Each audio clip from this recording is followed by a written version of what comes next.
Arctic dogs. The gas! Ugh, that smell! It's like the planet made of poopy. Yeah, we're invincible. I take back what I said about Ugly Dolls and Wonder Park. This is the worst movie of 2019. Arctic Dogs at first glance looks like a DVD you'd find in a Walmart bin with a Dove Foundation sticker on it. Yet it's a $50 million film starring Jeremy Renner along with James Franco, Heidi Klum, John Cleese, and Alec Baldwin. Everyone who is giving their voice for this film has been nominated for an Academy Award, except me. How the heck does this happen? I have no idea, but thank you very much for being part of this amazing cast. A $50 million budget, but on its opening weekend has only grossed $3 million. $47 million lost. A lot more if we know how much extra was spent on marketing. Arctic Dogs now has the record for a wide release film with the worst opening weekend earnings ever. Not just for movies this year, or animated movies, but of all time in the history of cinema. Arctic Dogs broke that record. This dog got old yellered financially. The dog from I Am Legend got off easier by comparison. But is the movie that bad? Yes. Adequate? Extremely. Well, let's start with what I liked. Todd Kaufman, the character designer of Total Drama Island, worked as a visual development artist. The movie may not have a Pixar-sized budget, but I love the angular designs on the environments and characters. It looks pretty good for the budget, and it kind of makes me want to play Crash Team Racing again for some reason. Maybe it's the polar bear's design. God, I wish Mad Dash Racing got that sort of remake treatment. Please, God, you should all play Mad Dash Racing, damn it, please, and subscribe for more cartoon stuff, but yeah. Todd Kaufman, he mentions how he wanted the characters to be a little more stylized, but because of the success of Zootopia at the time of development, the studio wanted a more realistic anatomy. I think the movie hits a good balance of stylized and realistic. That's the only good thing to say about the movie. Everything else is just standard. Shifty or Swifty, whatever his name was, is an Arctic fox played by friggin' Hawkeye. Oh yeah, you gotta get Swifty. Swifty the fox wants to be a top dog or an Arctic dog, which is a glorified way of saying he wants to be a mailman, yet to him, it's the best job in the world. But due to segregation, only dogs are allowed to deliver due to their speed and power. But maybe, just maybe, one day he too can be a top dog. He wants to be recognized. He wants to be a top dog. Top dog are these big, pesky dogs. Game faces, guys. I swear it's gonna be me one day. Not on my watch. Back to work. Yeah, they deliver medicine and stuff, but they mainly just deliver people's eBay orders or whatever. And there's a love interest, I guess. Whatever. The movie lacks any energy or pop. It's a sequence of cliche tropes, but none of them have the impact that they should. What's the worst that could happen? They do the whole walking in on someone in the shower gag, but the squirrel showering in this instance just says, "Hey, I'm showering here," in a real unmotivated tone of voice. Like, was the joke is that he didn't really care? He didn't sound bored enough to come across that way. There's also a scene where Shifty gets fired from his job at the post office. Normally any other movie would treat this like the end of the world. This character who wants to keep rising up the rankings in his job to finally be promoted to delivery dog has now been fired. But the movie's tone treats it as, hey, that's kinda sad, I guess. Time to go home now. And then Swifty gets his job back the very next day when the delivery dogs go missing. So now it's up to Swifty to deliver the packages with his lack of upper body strength. But why didn't they just get that polar bear that works there to deliver? He's much stronger and has tasted the frosty flavoring of a cold brew. Good stuff.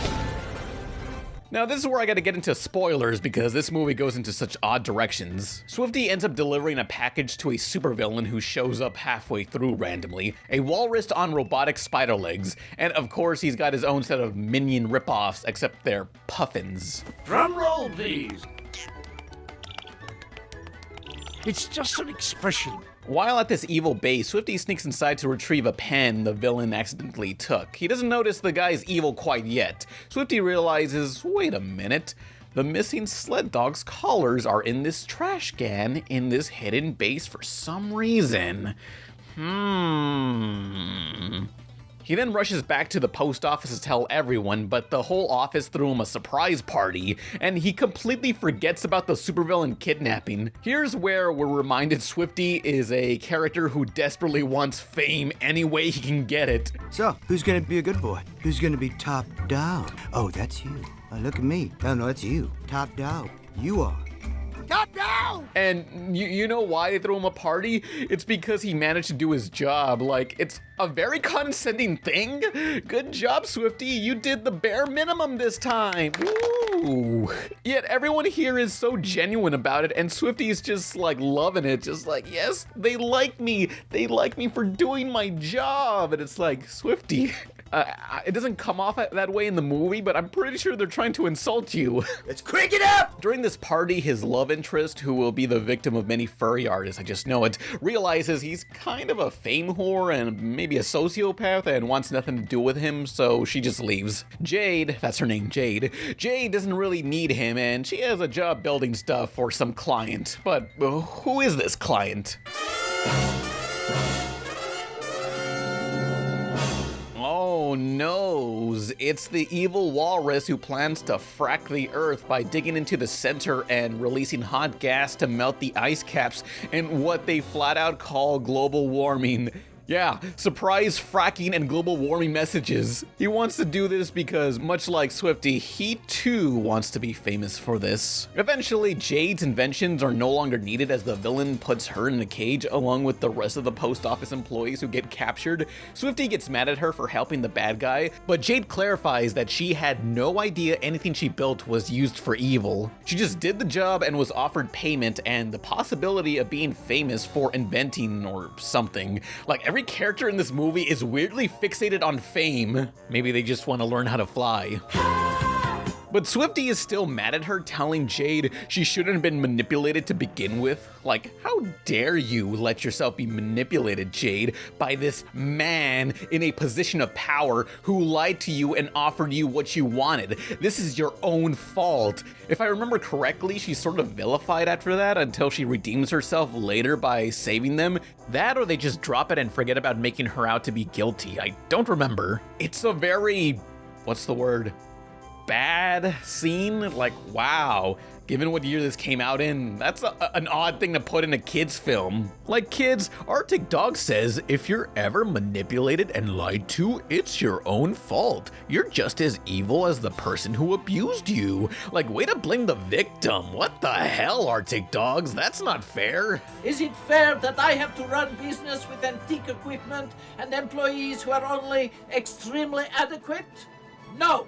Is it fair that ex-husband run off with wild elk 10 years younger? No! We'll be back after these messages.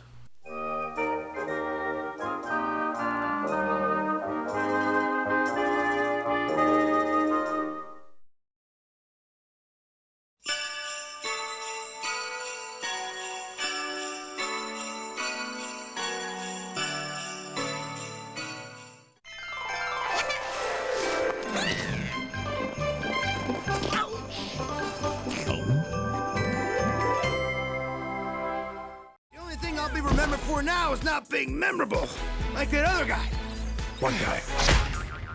Exactly. While the good guys are still caged up, Swifty also finds the lost Arctic dogs, the heroes that he idolized since he was a kid that made him dream of being an Arctic dog himself, the very motivation for everything that happens in this movie. But it's here where his heroes flat out tell him, look kid, I know you worship us and want to SRD and think we're really cool, but we're just delivery dogs, like chill, frickin' chill. And that breaks Swifty's little heart. I hate the snow, I hate the snow, I hate the rain, and I hate the sleep. Man, I sure do hate the snow. Feet are froze and my toes are too. I hate, whoa! This grown-ass fox had to be told the delivery boys he idolized were just delivery boys. You idiot. You stupid idiot. Wow. Delivery boy? No, not again. You're like, what, 20 years old in this universe? Are you really that stupid? I guess my equivalent would be saying to a fan, bro, I'm just a YouTuber. We barely get paid. I have to huff paint from a Ziploc baggie to get by. It sucks, man. The trips I get are complete nightmares. Like, you ever watch Trainspotting?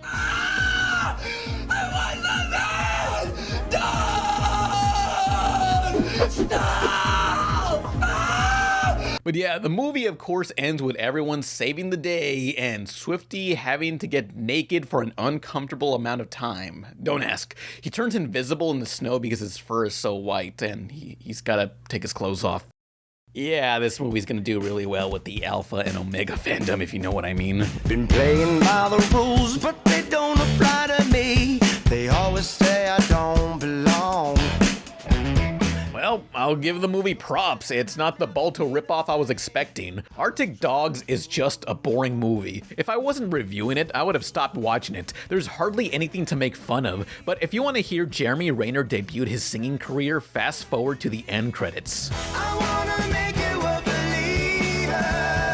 Now, I found an article on Cartoon Brew that lays some of the blame to the movie's writer and director, Aaron Woodley. But under the article, there's a user comment from Daryl Graham, a person claiming to personally know the movie's director and is possibly an animator. Daryl claims the real blame for the movie should go to, quote, incompetent, clueless, and ignorant CGI supervisors and producers blocking the director and writer at every turn. The idiotic and illogical ideas from corrupt and ignorant senior studio management were also forcefully imposed upon this film. Aaron Woodley, the director, has been made the fall guy once again for this collective group of individuals that shouldn't be allowed to watch animation. Unquote. Take that as you will, but I want to believe. This movie just feels incredibly watered down. I found some 2015 article announcing this film when it was first titled Arctic Justice Thunder Squad. The plot synopsis sounds about the same, yet the way it's titled has me theorizing maybe this movie wanted to focus more on action-adventure. But it's too soon to really know what happened behind the scenes. Maybe the director would like to be on my podcast someday if he's watching.